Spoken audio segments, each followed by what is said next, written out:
It is 3 in the morning. The house is completely silent. You are lying in bed, suspended in that heavy, exhausted space between sleep and waking. Soft beep breaks the quiet. You open your eyes. The glowing screen of the high-definition baby monitor casts a pale, artificial light across your nightstand, instantly demanding your full attention. You watch the tiny shape-shifting on the mattress. Temperature in the nursery is set to exactly 24 degrees Celsius. The air purifier hums in the corner. Crib mattress is perfectly firm, wrapped in hypoallergenic cotton, designed to prevent even the slightest physical discomfort. You stare at the screen. You hold your breath. You wait for the movement to stop, feeling a sudden spike of absolute panic simply because your child let out a tiny sneeze.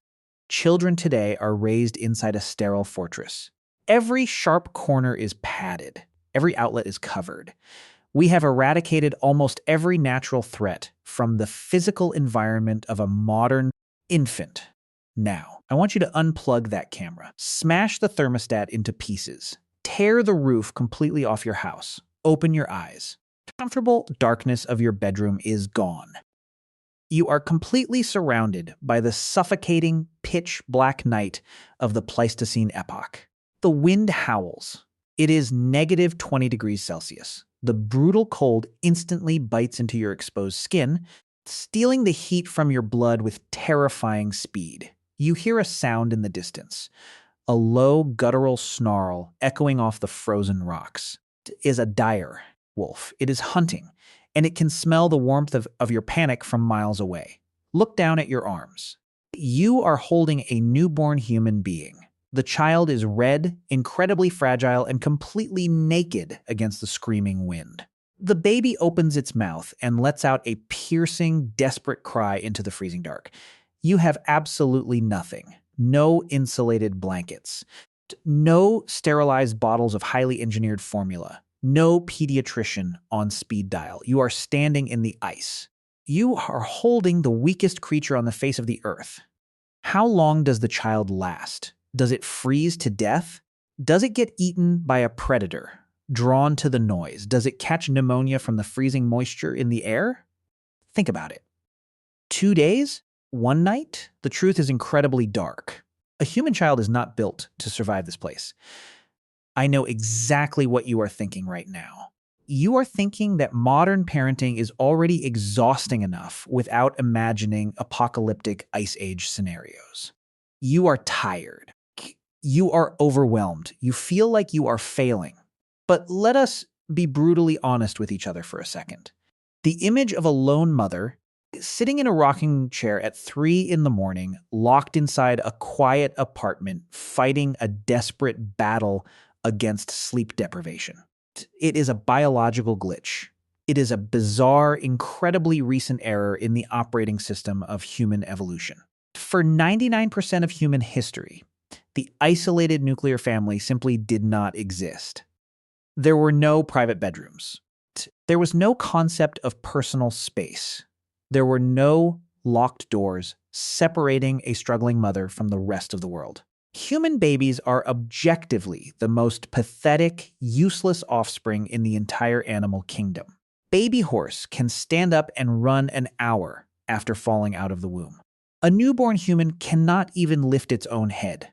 If you leave a newborn human alone for a few hours, it dies. They are born with drastically unfinished brains, ejected from the womb months before they are actually ready to face the world, simply because their heads would grow too large to pass through the human pelvis. Anthropologists call this the obstetric dilemma. Humans evolved 2 traits that directly fight each other, leading to a biological crisis where we developed massive brains while simultaneously adapting to walk upright on narrow hips. Evolution settled on a strange compromise.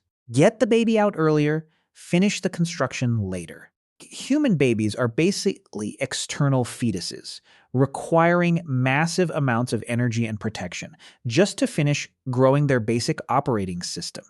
Outside the womb, they are loud, they are helpless, they are a walking dinner bell for every predator in the valley.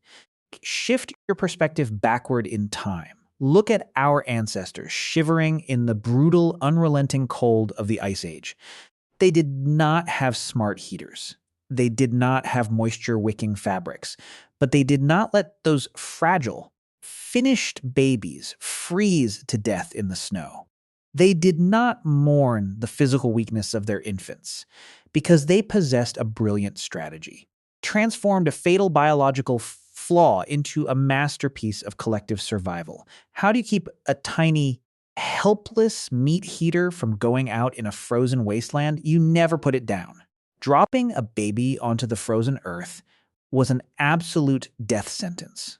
Our ancestors simply refused to separate themselves from their children. The infant was placed inside a sling made of animal hide. They were pressed directly against the bare chest of a parent, skin to skin, 24 hours a day. The adult human body functioned as a highly sophisticated, mobile biological incubator.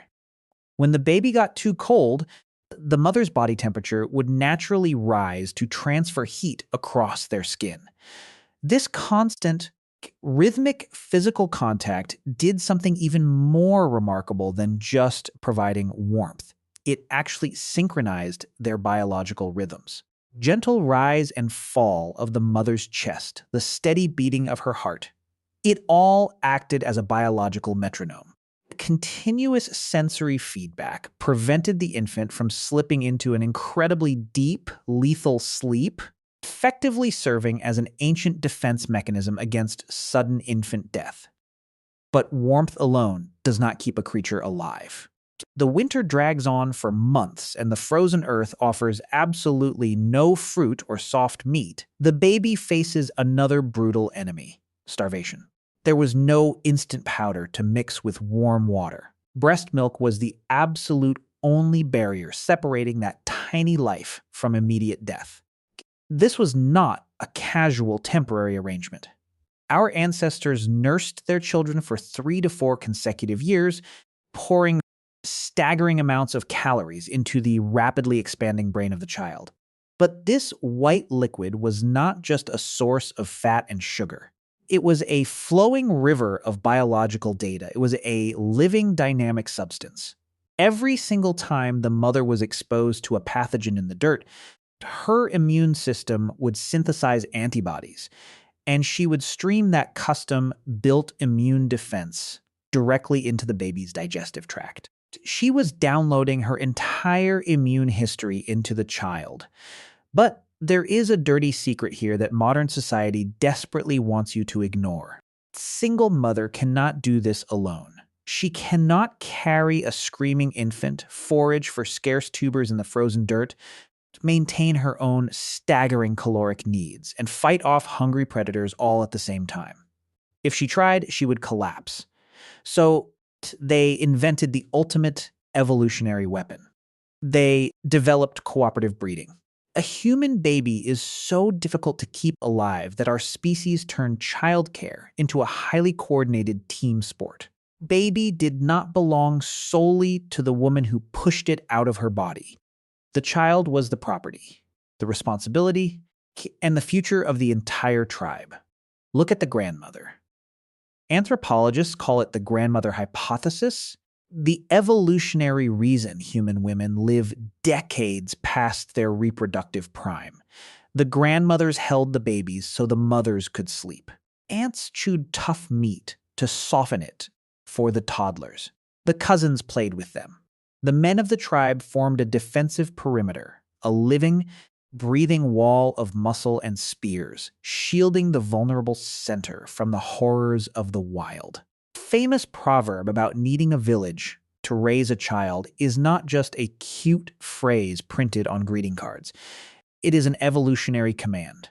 It is the fundamental genetic code of human survival, a perfect defense system, an impenetrable wall of flesh, bone, and shared sacrifice, till we decided to smash it to pieces.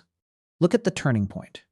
Roughly 10,000 years ago, a massive villain entered the human story, completely rewriting the rules of our biology. The agricultural revolution arrived, followed eventually by the deafening roar of the industrial age. We stopped walking. We decided to settle down, claiming pieces of dirt for ourselves, and we started driving sharp wooden stakes into the ground.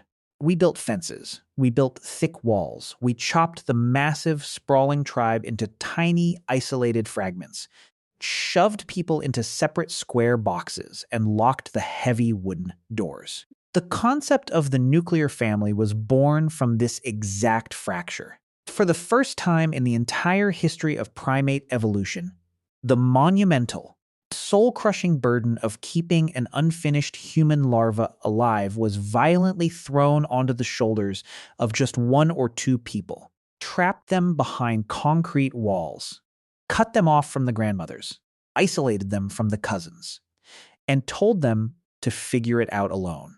Greatest safety net nature ever designed, the grand, beautiful web of human cooperation.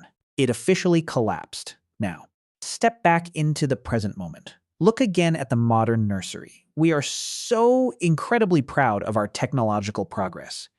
The ancient baby, born into the freezing shadow of a glacier, slept on a dirt floor, surrounded by the terrifying sounds of the prehistoric night.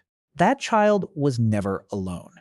It was constantly touched, constantly held, forever warmed by the intertwined limbs of a dozen different people. About the modern child. The modern baby sleeps inside a perfectly painted room on a mattress engineered for spinal support, breathing air that has been scrubbed of every single microscopic impurity. But the mother, sitting next to the crib at 3 in the morning, she is freezing to death. She is not shivering from the wind. She is dying from the profound, unnatural chill of modern isolation. She is drowning in postpartum depression. She is collapsing under the crushing weight of physical exhaustion.